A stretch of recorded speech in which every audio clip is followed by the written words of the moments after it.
ilma Yuusuf Cabdi Guutaale waa qoys deegaan ahaan degan degmada Qoyta ee ka tirsan gobolka Togdheer waxay cadaalad darro ka tirsadeen gudoomiyaha degmada Qoyta kaasoo ay sheegeen inuu ku haysto dhul beereed ayagu lahaayeen qoyskan oo isugu jira waayeel haween wax garad oo maanta warbaahinta la hadlay ayaa sheegay inay cadaalad darro kala kulmeen gudoomiyaha degmada Qoyta waxaanay ugu baaqeen madaxweyne Muuse iyo cid kasta oo ka damqanaysa cadaalad darradaas ay sheegeen inay wax ka qabtaan waxaan ka cabanayaa أنا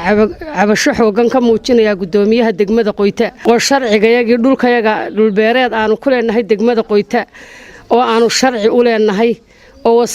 وسارة دبره أي نوسو كان قويسي شرع جي ونوسو سمايي وسيركي علمي فارح جدولي كوا أنا قعنتها كوا هاي نوع أي تهاي oo dabadeedna aanu dhulkayaga beereed ka dhex deganahay oo aanu ka beeran kari weynay gudoomiyaasha isaga daba yimaada Qoyta ee walaalaha ee mid la yiraahdo Xaamid Xuseen iyo Cabdullaahi oo dhulkayaga nagu qabsaday 2011 markii xilka loo doortay oo deed markii xilka loo doortay inamadayada xidhxidhay oo lixa oo ku xidhxidhay jeelka Burco oo wax cadaaladana aan la marin oo maxkamad la soo taagin maray cadaymaha iyaga noogu soo xukuntay iyo mar ay sifo sharci aan wada marnayna lagu soo siiyay go'aankayagii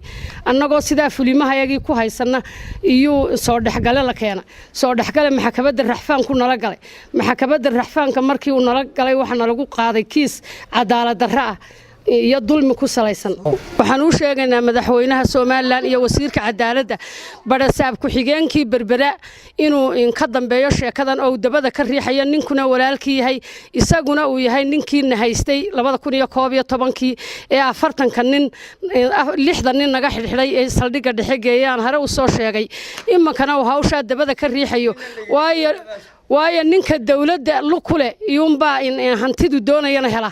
ma helo nin yaro reer miyo aan waxba haysano baaga muddo dhulkiisa hanti baa lagaga qaadaa marka waxaanu ka cabanaynaa barasaab ku xigeenkii berbere Xaamid Xuseen Cabdullaahi inuu ka dambeeyo hawshan cadaaladda waxaanu ka codsanaynaa in madaxweynaha sharafta leh iyo wasiirka arrimaha gudaha ka cadaaladda la sheegayo annaga iyo cadaalad darraduna haysataa cabanaynaa halkan ka cabanaynaa gudoomiyaha degmada Qoyta oo aad iyo aad noo dhibay oo dhibaato naf iyo maalba la gaarsiiyay oo seeska halka imkaan taaganahay annagoo inta nala xirxiray qasa xoog lagu dhisay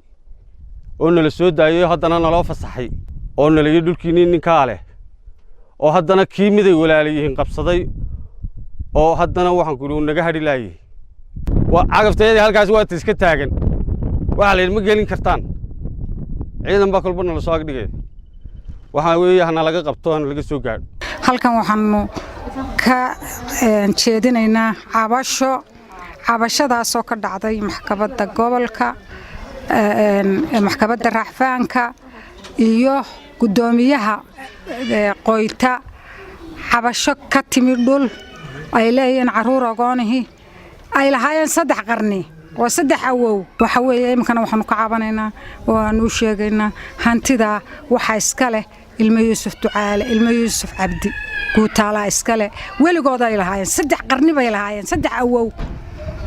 cadaalad xumada ka dhacday Burco ee hantidoodii waxna danguud loo bixiyay waxna laga qaaday waxaan ugu sheegaynaa madaxweynaha gudoomiyaha maxkamadda sare waxaanu ka codsanaynaa arinta degdeg inuu wax uga qabto oo ka cabanaynaa gudoomiyaha degmada Qoyta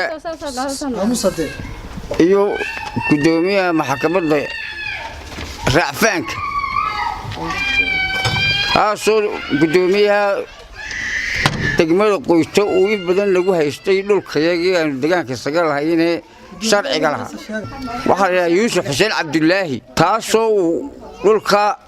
aan danta guud u bixinay uu ka ahaa qandaraaska kii qaatay dhisayay foormaanka ahaa markaatiyada imaka anaga nagu furay markaatiyada ay wataana ay dhulkayaga danta guudna looga jiray ay markaatiyaal ka yihiin bal sharciga lagu qaaday deewaanu leenahay cadaaladda ha naloo hubiyo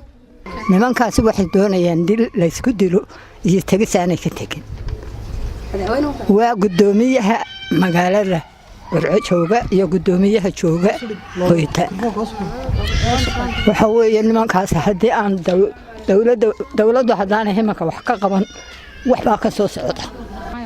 waa dhulkaas oo nalaga xoogayo oo yuusuf cabdi guutaale ooda uu marin jiraan beera lahayn aanu ku beerannay oo ubad ku dhalay oo aan weliga yeelahayn oo nalagu qabsanayo cadaalad hadday jirto waxa nalooga qabto maxamed xasan diiriye maxamed jookar Ariel TV Burco.